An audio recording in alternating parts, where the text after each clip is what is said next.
bersyukur terhadap Allah Subhanahu wa Ta'ala atas segala rahmat dan hidayahnya, dan tak lupa pula kita kirimkan salawat serta salam kepada junjungan Nabiullah Muhammad SAW. Pada kesempatan kali ini, kami akan memaparkan hasil dari laporan yang kami buat yang berjudul Perancangan WhatsApp Chatbot BPS Polman menggunakan PHP, Flash, dan MySQL. Namun sebelum itu, saya akan memperkenalkan tim terlebih dahulu. Kami beranggotakan 4 orang, saya sendiri, Hasriani, dan 3 rekan saya bernama Ika Nurul Fadilah, Fadli, dan Sabran. Langsung saja untuk mempersingkat waktu, berikut penjelasan laporan kami. Saya akan menjelaskan dan memaparkan di mana kami melakukan kegiatan kerja praktek industri. Nah, tempat kegiatan kerja praktek industri kami mengajukan ke kantor Badan Pusat Statistik Polewali Mandar, dan alhamdulillah di sana kami diterima dengan baik. Nah, adapun alamatnya itu di Jalan Tritura Polewali Mandar, kode pos 91315 Sulawesi Barat. Nah, kegiatan pelaksanaan kerja praktek industri di Badan Pusat Statistik Kabupaten Polewali Mandar itu selama 40 hari kerja, terhitung sejak tanggal 4 Januari 2021 sampai dengan 11 Februari 2021. Di BPS sendiri kami ditempatkan di 2 ruangan yang berbeda, yakni di bagian integrasi pengolahan data statistik atau IPDS dan di bagian tata usaha. Adapun penempatan kami dibagi menjadi 2 orang per ruangan, yakni saya sendiri Ika Nurul Fadilah S dan rekan saya Hasrani ditempatkan di bagian tata usaha dengan pembimbing lapangan kami bernama Ibu Herawati selaku Kasubag Tata Usaha. Dan adapun rekan kami, Fadli dan Sabran, ditempatkan di bagian IPDS dengan pembimbing lapangan bernama Amelia Tangdilambi selaku koordinator fungsi IPDS. Selama KPI di BPS, kami melakukan kerja praktek selama 6 minggu. Adapun minggu pertama, yakni pada tanggal 4 sampai 8 Januari 2021, pada bagian subbagian tata usaha, beberapa hal yang kami lakukan. Yang pertama, mengolah surat masuk. Yang kedua, cek jumlah surat berkas sesuai dengan isi surat. Dan yang terakhir, mengolah administrasi keuangan. Subbagian integrasi pengolahan dan diseminasi statistik atau disingkat IPDS. Nah, yang pertama itu yang kami lakukan print serta mengelompokkan peta desa dan SLS, Satuan Lingkungan setempat. Nah, yang kedua, menyusun buku berdasarkan tahun terlama serta menginput data buku. Yang ketiga, melakukan scan dari beberapa data survei. Yang keempat, merekap daftar katalog publikasi 2020. Yang kelima, memindahkan tabel DDA ke Excel. Yang keenam, fotokopi lembar kegiatan pegawai. Yang ketujuh, menyusun rekap daftar kecamatan dalam angka. Yang kedelapan, merapikan buku data sensus pada tiap tempatnya. Yang kesembilan, mencetak data kecamatan. Yang kesepuluh, menginput dan menyusun berkas 16 kecamatan. Jadi itulah yang kita lakukan selama 1 minggu. Adapun pada minggu kedua, yaitu pada tanggal 11 sampai 15 Januari 2021, pada bagian subbagian tata usaha, yang pertama melakukan scan dan print, yang kedua input data pada Monev Smart, yang ketiga melakukan administrasi keuangan. Yang pertama itu kita lakukan di minggu kedua, menulis amplop surat permintaan data dan menginput data hotel. Yang kedua, stempel surat tugas dan menginput data buku. Yang ketiga, fotokopi lembar kegiatan pegawai PCL. Yang keempat, menyusun rekap daftar kabupaten dalam angka. Yang kelima, membantu mencetak data atau berkas pegawai BPS. Yang keenam, merekap capaian kinerja pegawai atau CKP. Yang terakhir, membantu mencetak data atau berkas pegawai BPS. Pada minggu ketiga, yaitu pada tanggal 18 sampai 22 Januari 2021, kami melakukan pengolahan surat masuk. Yang kedua, mengolah administrasi keuangan. Yang ketiga, menyusun dan merekap SKP pegawai. Yang keempat, menyusun laporan daerah dalam angka atau DDA. Dan yang kelima, melakukan scan dan print. Minggu ketiga, Yang pertama itu menginput data buku, yang kedua melakukan scan, yang ketiga print peta desa dan SLS dan menyusun berdasarkan dusun. Yang keempat fotokopi lembar kegiatan visual. Kemudian pada minggu keempat, tanggal 25 sampai 29 Januari, kegiatan yang kami lakukan yaitu menyusun laporan sasaran kinerja pegawai atau SKP. SKP adalah rencana dan target kinerja yang harus dicapai oleh pegawai dalam kurun waktu tertentu. Penilaian ini bersifat nyata dan dapat diukur serta disepakati pegawai dan atasannya. Kemudian kedua, melakukan scan dan print. Dokumen yang di-scan yaitu laporan keuangan dan laporan BMN. Kemudian dokumen yang kami print yaitu cover laporan BMN. Dan yang ketiga adalah mengelola surat masuk. Pada bagian ini, kami mengisi agenda, surat masuk, dan lembar disposisi. Keempat, mengelola administrasi keuangan. Pada bagian ini, kami mencetak laporan keuangan dan melegalisir berkas yang telah disetujui oleh pejabat yang berwenang dan kepala BPS. Dan yang kelima yaitu cek jumlah berkas sesuai dengan isi surat. PBDS. Nah, pada poin pertama yaitu scan sertifikat. Nah, ada beberapa sertifikat yang kami scan dan itu merupakan sertifikat pelatihan staf BPS Polman Polewali Mandar. Nah, pada poin kedua, kami melakukan penginputan atau entry data strapless surat tugas serta melakukan print. Nah, pada minggu ini kami melakukan penginputan beberapa data seperti jumlah nilai penjualan PT PLN, jumlah pegawai negeri sipil per OPD, dan menurut golongan dan jenis kelamin di Kabupaten Polewali Mandar. Selain itu, di minggu keempat ini kegiatan kami adalah strapless surat tugas dan melakukan print data sensus atau merupakan data pemuktahiran rumah tangga. Selanjutnya kita beralih ke poin ketiga, yaitu kita juga merekap daftar katalog publikasi 2015 sampai dengan 2019. Nah, tugas kami di sini adalah memindahkan data daftar katalog ke dalam Excel untuk diarsipkan di kantor. Kemudian, packing pengiriman barang BPS. Berkas yang di-packing adalah berkas yang akan dikirimkan ke pihak pegawai provinsi, seperti itu. Barang yang dikirim di-packing terlebih dahulu untuk keamanan barang agar tetap sesuai dan utuh tanpa ada cacat saat sampai di pihak provinsi.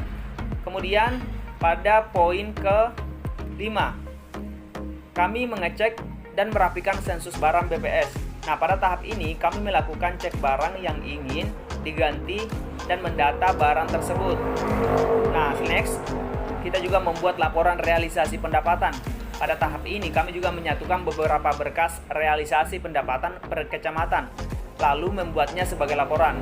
Kemudian menyusun data jumlah koperasi.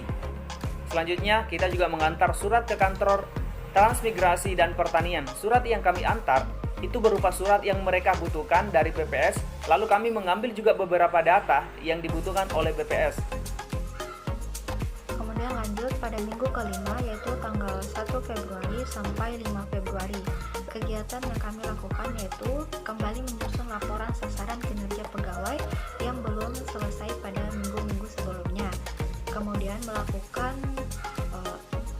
copy dan print dokumen, diantaranya dokumen yang di-scan yaitu KTP petugas SP 2020, daftar SP 2D Satker, dan laporan uji kompetensi karyawan. Kemudian dokumennya di-copy yaitu laporan aktivitas BPS Kabupaten Polewali Mandar. Lalu dokumen yang kami cetak yaitu verifikasi penghapusan BMN dan laporan uji kompetensi karyawan. Dan yang ketiga adalah mengelola administrasi keuangan. Sama dengan minggu sebelumnya, di sini kami mencetak laporan keuangan dan melegalisir berkas yang telah disetujui oleh pejabat yang berwenang dan kepala BPS. Kemudian lanjut pada minggu kelima yaitu tanggal 1 Februari sampai 5 Februari. Kegiatan yang kami lakukan yaitu yang belum selesai pada minggu-minggu sebelumnya. Kemudian melakukan copy dan print dokumen, diantaranya dokumen yang di-scan yaitu KTP petugas SP 2020, daftar SP2D Satker, dan laporan uji kompetensi karyawan. Kemudian dokumen yang di-copy yaitu laporan aktivitas BPS Kabupaten Polewali Mandar. Lalu dokumen yang kami cetak yaitu verifikasi penghapusan BMN dan laporan uji kompetensi karyawan. Dan yang ketiga adalah mengelola administrasi keuangan. Sama dengan minggu sebelumnya, di sini kami mencetak laporan keuangan dan melegalisir berkas yang telah disetujui oleh pejabat yang berwenang dan kepala BPS. Nah, apa yang kami lakukan pada minggu kelima pada bagian subbagian integrasi pengolahan dan diseminisasi statistik atau IPDS? Yang pertama, kita melakukan juga scan kartu Taspen. Nah, Taspen atau tabungan dan asuransi pegawai negeri yang kita lakukan pada saat itu. Kemudian nomor 2 itu kita juga menginput data sensus atau data pemuktahiran rumah tangga ya, menggunakan aplikasi Sakernas. Kami menginput atau mengentry data sensus, data pemuktahiran rumah tangga pada saat itu yang disuruh oleh salah satu pegawai BPS. Terus kita juga print peta SLS dari beberapa desa. Nah, peta yang kami print itu berasal dari beberapa desa yang ada di Polewali Mandar. Kemudian kita susun berdasarkan nama desa yang sudah terprint sebelumnya. Selanjutnya kita juga mengetik, fotokopi, scan, print, strapless, serta stempel. Pada minggu ini kegiatan yang kami lakukan lebih banyak pada kegiatan-kegiatan administrasi seperti fotokopi data curah hujan di Kabupaten Polewali Mandar. Seperti itu. Kemudian kami juga membuat surat edaran untuk sensus penduduk 2020. Kita juga memprint surat tugas dan stempel surat tugas yang kemudian distempel. Terus kita juga memfotokopi lembar kegiatan pegawai BPS. Nah, lembar yang dimaksud adalah berkas hasil pencacahan sensus pada rumah tangga dan penduduk pada Kecamatan Tubi Taramanu dan Kecamatan Alu yang dilakukan oleh petugas pencacah lapangan. Minggu ke-6 tanggal 8 sampai 12 Februari 2021. Kegiatan yang kami lakukan yaitu mengelola surat masuk. Di sini kami mengisi buku agenda surat masuk dan lembar disposisi.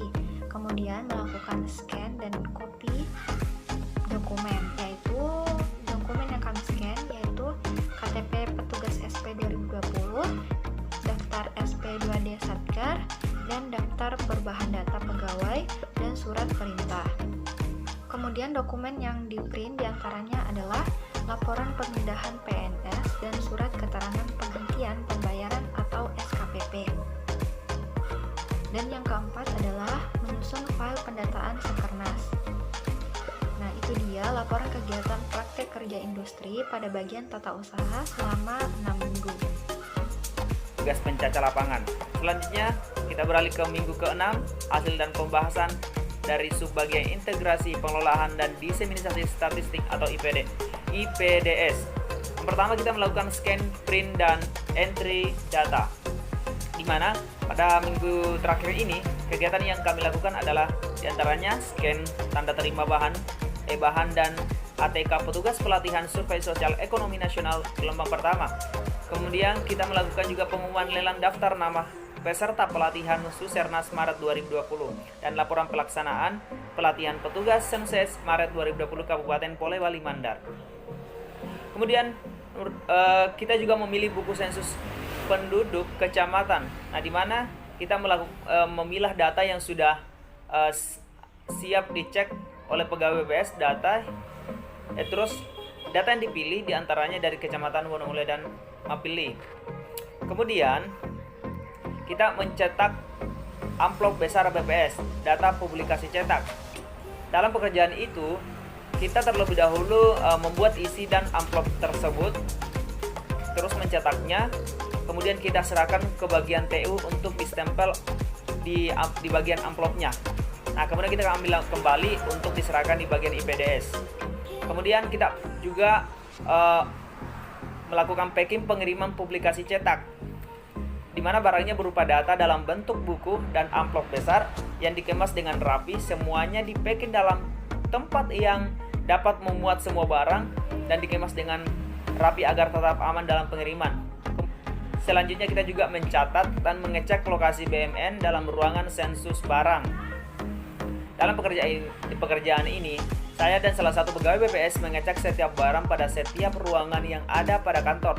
Dalam pengecekan, setiap barang mempunyai kode atau nomor yang berbeda, dan setiap barang pada ruangan yang berbeda mempunyai kode yang berbeda pula.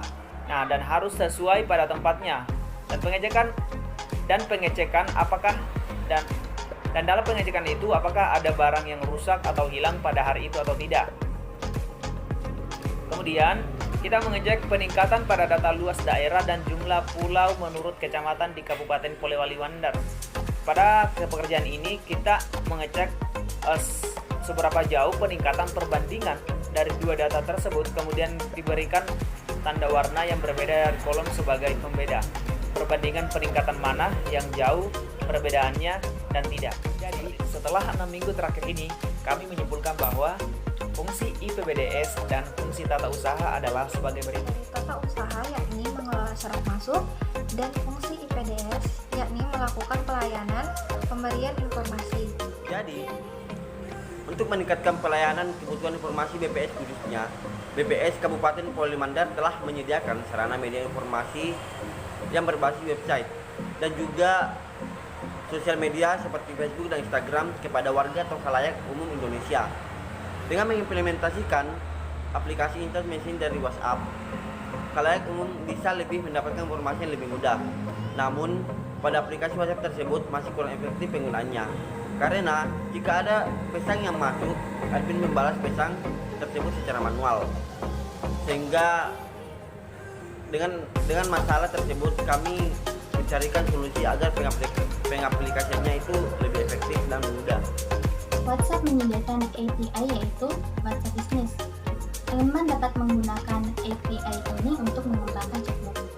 Chatbot adalah program layanan obrolan dengan kecerdasan buatan yang dapat mensimulasikan percakapan dengan pengguna.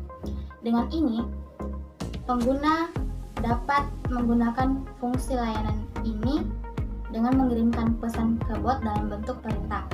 Kemudian, bot akan membalas pesan dari perintah yang diminta yang dikeluarkan dalam bentuk informasi berita statistik dari BPS itu sendiri. Data informasi dapat diambil dari API situs sehingga dapat dikatakan bahwa keakuratan datanya bersifat real time dan efektif. Dengan penyedia yang ada tersebut, kami mengangkat judul perancangan WhatsApp Chatbot BPS Polman menggunakan PHP, Flash, dan MySQL. Berikut kami akan jelaskan penjelasan dari perancangannya. Nah, yang pertama itu basis data. Basis data merupakan sekumpulan data yang tersusun dalam bentuk tabel-tabel yang terorganisir berdasarkan skema dan tersimpan pada sebuah hardware. Pada basis data yang disimpan dapat ditampilkan, dimodifikasi maupun dihapus dari tabel. Terdapat banyak perangkat lunak yang mendukung mengoperasian basis data, diantaranya seperti MySQL, Oracle, Microsoft SQL Server, PostgreSQL, dan lain-lain.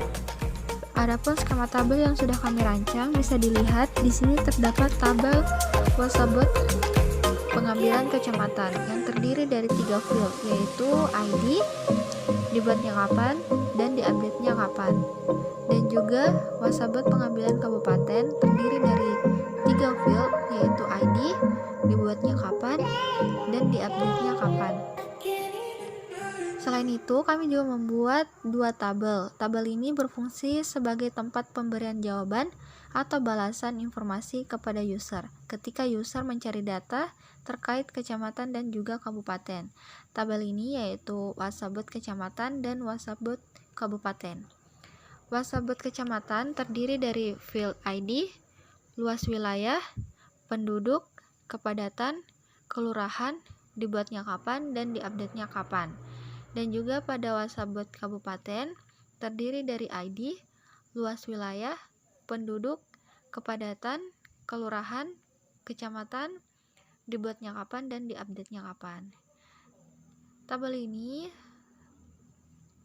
Semua tabel ini digunakan untuk menyimpan seluruh data terkait Kabupaten Poliwali Mandar.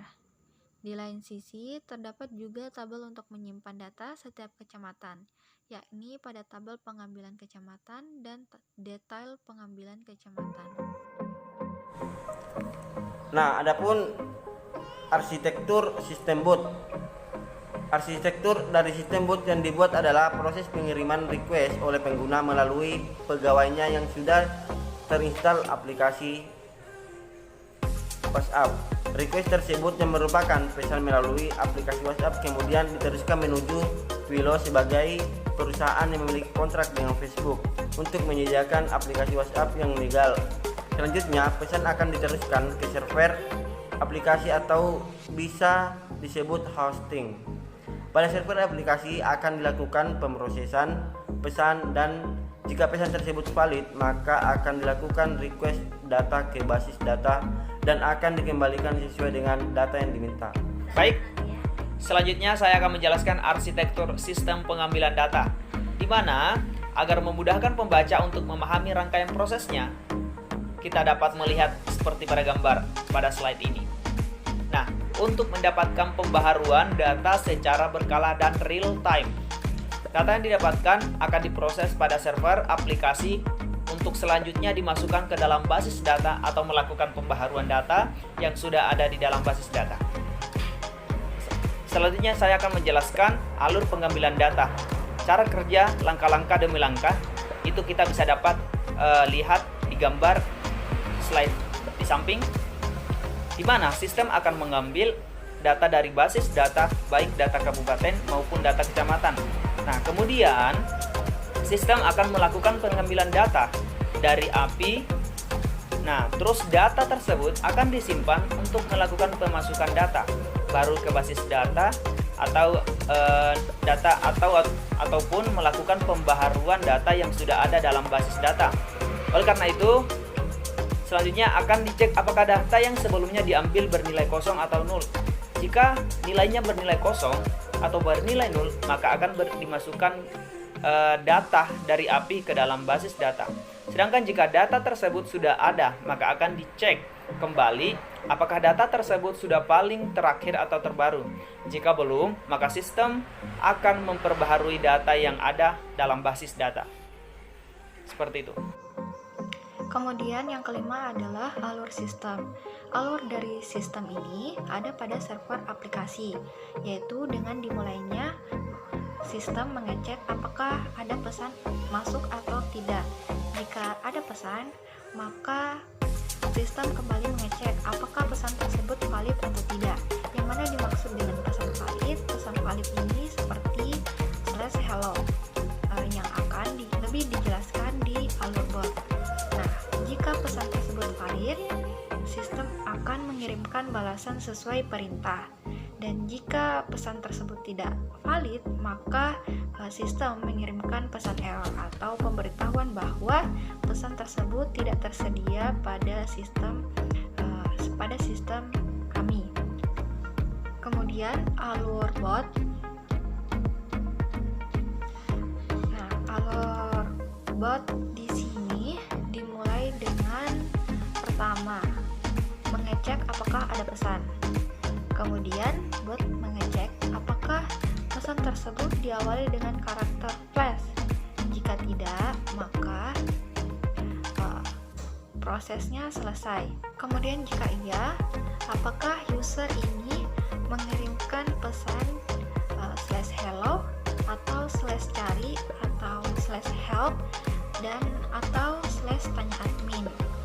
Nah, jika user mengirim pesan dengan /hello, maka bot akan mengirimkan balasan berupa sapaan kepada user. Nah, kemudian jika user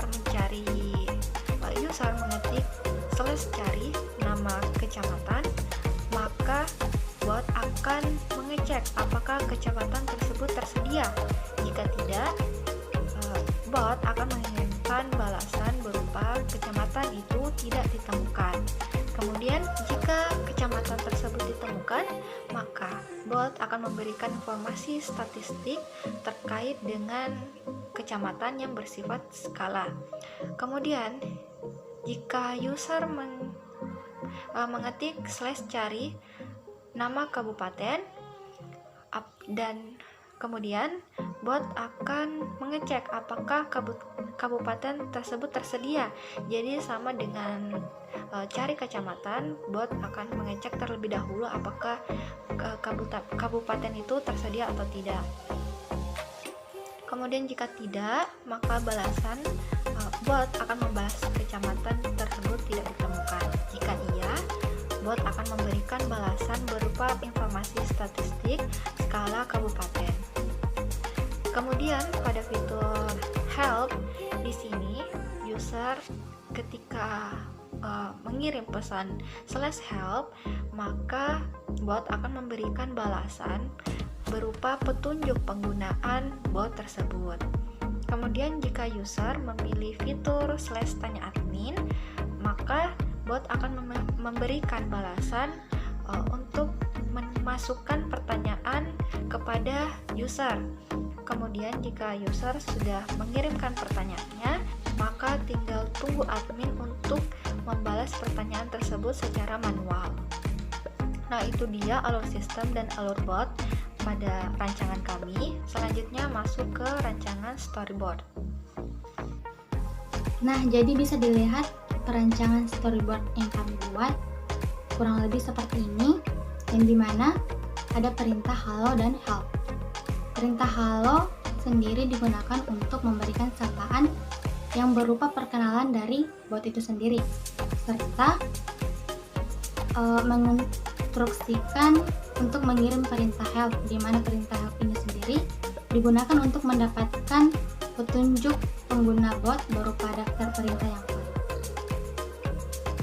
Di sini terdapat perintah untuk mendapatkan data statistik dalam kecamatan, yang dimana kata kunci berupa /cari spasi nama kecamatan yang ingin kita cari. Seperti pada gambar dari storyboard yang kami buat, bisa dilihat di situ dimana contohnya itu kita sedang mencari Balanipa, kecamatan Balanipa. Nah, maka akan muncul penjelasan statistik dari kecamatan Balanipa tersebut, seperti luas wilayah, penduduknya, serta beberapa informasi lainnya. Selanjutnya bisa dilihat di bagian bawahnya, yaitu kita sedang mencari data statistik skala kabupaten. Maka kita menggunakan perintah cari /cari spasi nama kabupaten yang akan kita cari. Nah, maka akan muncul informasi dari data statistik skala kabupaten tersebut. Baik, itulah tadi penjelasan dari video presentasi kami. Adapun kurang dan lebihnya mohon dimaafkan. Wabillahi taufiq wal hidayah. Wassalamualaikum warahmatullahi wabarakatuh.